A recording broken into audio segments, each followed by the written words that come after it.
He vowed to conquer the world, but died alone in a bunker, hunted, hated, and hollow. This is the story of how Adolf Hitler, the most feared dictator of the 20th century, rose to the throne of Nazi Germany, and how that same ambition led to one of the most tragic and terrifying downfalls in history. Adolf Hitler was born on April 20, 1889 in Austria. His father was a strict customs officer, his mother gentle and loving. Young Adolf struggled in school and dreamed of becoming an artist. Twice rejected by the Vienna Academy of Fine Arts, he found himself poor, aimless, and bitter.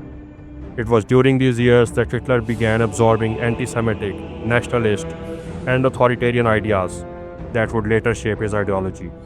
Living in Vienna, he blamed Jews, communists, and the Austro-Hungarian elite for his failures. The seeds of hate were sown early and deep. In 1914, Hitler volunteered to fight for Germany in World War I. He served as a messenger on the Western Front and was wounded twice. Though he never rose beyond corporal, he was awarded the Iron Cross for bravery. But Germany's defeat in 1918 devastated him.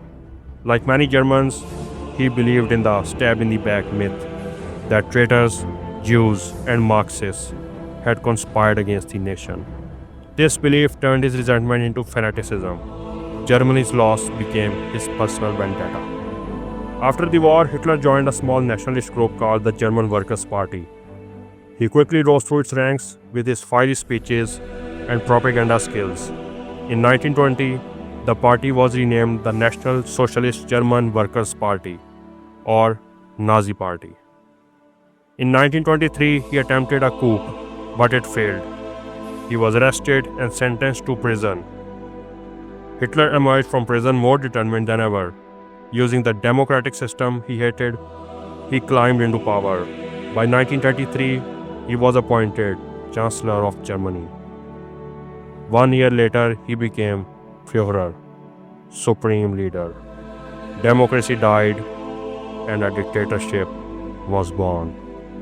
Once in power, Hitler wasted no time. He turned Germany into a totalitarian state, silencing opposition, controlling media, and launching a cult of personality. But the darkest part of his regime was his obsession with racial purity. Jews were blamed for everything, from economic woes to moral decay. Anti-Semitic laws stripped them of rights.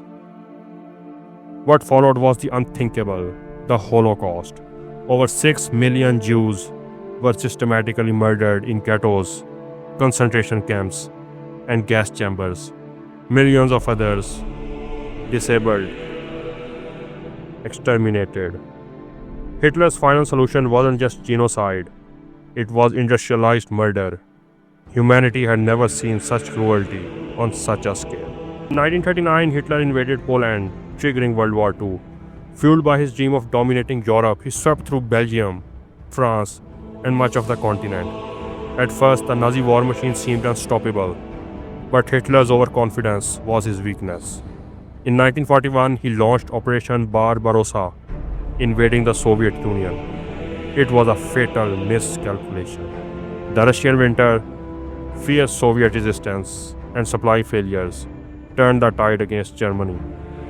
In 1944, the Allies invaded Normandy, Doomsday, and Germany began losing ground on all fronts. Hitler's once mighty empire was now collapsing. Yet, in his Berlin bunker, he clung to delusion. He ordered counterattacks from phantom armies, trusted corrupt commanders, and punished loyal generals. His paranoia deepened. Even his most trusted allies began to abandon him. By April 1945, the Soviet Red Army had surrounded Berlin. The city was in ruins, Nazi forces were scattered, and Hitler was isolated in his underground bunker beneath the Reich Chancellery. On April 29, he married Eva Braun, his longtime mistress, in a rushed ceremony. The next day, April 30, 1945, Adolf Hitler shot himself, while Eva took poison. Their bodies were burned by their own orders to avoid capture. The man who promised a 1,000-year Reich didn't even get 12. Germany surrendered days later. What remained was devastation, millions dead, and a scar. that still haunts humanity. Thanks for watching. Take care. Goodbye.